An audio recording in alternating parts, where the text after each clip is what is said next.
Hi, I'm Carl Azus. This is CNN Student News. Thank you for giving us 10 minutes to get you updated on current events. The Centers for Disease Control and Prevention says when Thomas Eric Duncan started his trip from Liberia to the U.S., he showed no signs of having the deadly Ebola virus. But witnesses in Liberia say he'd had contact with Ebola victims there. And Liberian officials say when Duncan was asked if he'd had such contact, he said no. After his arrival in Texas, he became the first person diagnosed in the U.S. with the disease. Those he stayed with have been quarantined. Health officials are reaching out to others Duncan met with. So far, no one else has contracted the virus, but there are a lot of questions.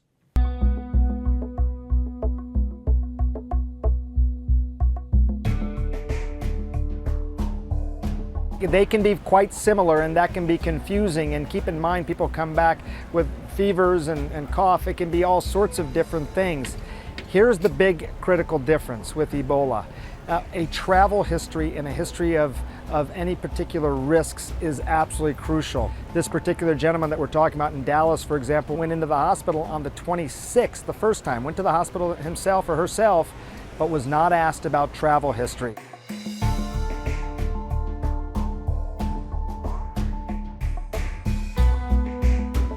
When he got on the plane, he wasn't sick. When he got off of the plane, he wasn't sick.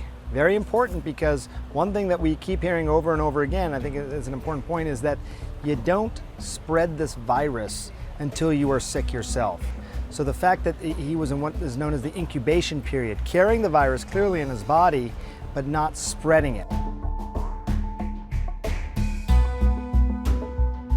If someone were to land in the United States and have developed symptoms, they got on the plane totally healthy, got off the plane and now sick, then that would prompt a medical evaluation once they got here to the United States. So the real key to this is trying to detect or screen before people get on planes from countries where Ebola is known to be, such as these 3 countries in West Africa. Part of the problem is that, if someone gets sick, during the time that they're sick but not yet in the hospital, they can come in contact with lots of people. They need to go back and trace those people. It's called contact tracing. If you miss the contacts and one of those people gets sick, then you can start to have a whole nother group of people who could potentially become infected. Ebola can live outside the body on surfaces. I think that's part of this question. It can do that. If it's exposed to sunlight, obviously, if the handrails are cleaned or something like that, that would deactivate the virus. But let's say those things don't happen, the virus can live there even for several days. While Ebola can live in all sorts of different bodily fluids, it's less likely to be transmitted through coughs or sneezes, much more likely to be transmitted through blood. Roll call! We're starting up north today and then working our way south, as in South America. First, we'll saddle up with the Cowboys. Western International High School in Detroit. Good to have you watching from Michigan. Now to Safford, Arizona. In the Grand Canyon State, we've got the Bulldogs of Safford High School. And in the Southern Hemisphere, we're making a stop in Sao Paulo, Brazil to say hello to the Colegio dos Santos Anjos. The highest court in the U.S. is about to begin its latest term. On Monday, the Supreme Court's 2014-2015 session begins. As always, the 8 associate justices and 1 chief justice are going to hear some high-profile cases. One involves whether state candidates for elected positions as judge can personally ask for campaign money. Another involves a Muslim woman in Oklahoma who did not get a job with Abercrombie & Fitch because she wore a headscarf. It was in line with her religion, but in violation of company policy. Also, a Muslim prisoner in Arkansas who wants to wear a beard in line with his religion, but in violation of jail policy. What's not on the docket at this point is the controversial issue of same-sex marriage. Supporters and opponents of it want the High Court to jump into this debate, but the Supreme Court hasn't yet indicated whether it will. Time for a shout-out. Which of these planes flew bombing missions in World War II? If you think you know it, shout it out. Is it N-3N, B-17, C-130, or F-18? You've got 3 seconds. Go! The answer is B, as in bomber. The B-17 came to be known as the Flying Fortress. That's your answer, and that's your shout-out. Why Flying Fortress? The thing had as many as 13 machine guns on it. If a German or Japanese fighter plane approached a B-17 from the front, side, rear, above, or below, one of the gunners on board the B-17 could shoot it down. The Japanese called B-17s four-engine fighters, and this was in an aircraft that could carry almost 10,000 pounds of bombs.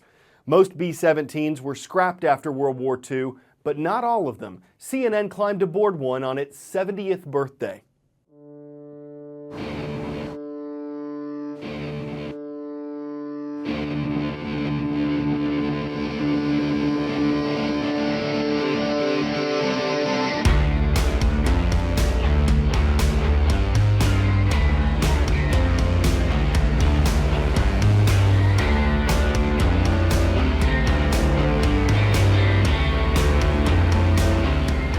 Fellas, shake hands with Mr. B-17.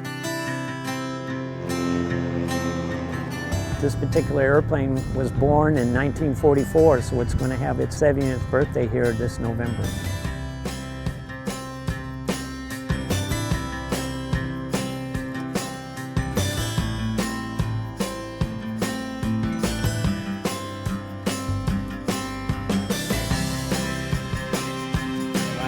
When we land, people go, "Is that a bomber, B-17?" And we always say, "Yes, it is."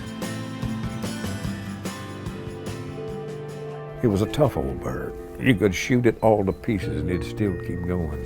Coming in with his left inboard engine dead. Feathered prop, a chunk of tail gone. I've seen some that you would swear, how did it get back? There's nothing left. But they did. They flew home on their luck.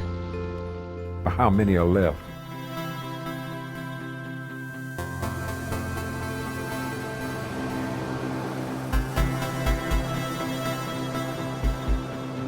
A few thousand of these babies will win this war for us, and a few thousand guys like you in there flying. I was a ball turret gunner, underneath. It's the only place you could fight a war and lay on your back at the same time. So let's go and take a look around. Let's meet the team. Yes, sir, 9 fellas like yourself working together, as closely coordinated as a precision watch. We wore heated suits. I wore gloves. You can't touch metal at 60 below zero. If you do, use part of it. Plain guys who wanted to do something for their country.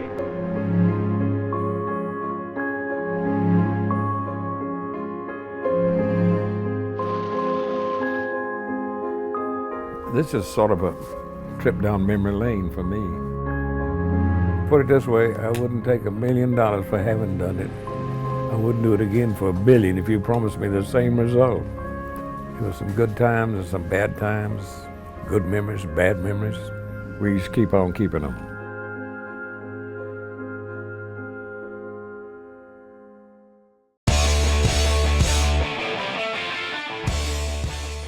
We may never know how Gidget the Jack Russell Terrier made her way from her home in Pennsylvania clear cross country to Oregon.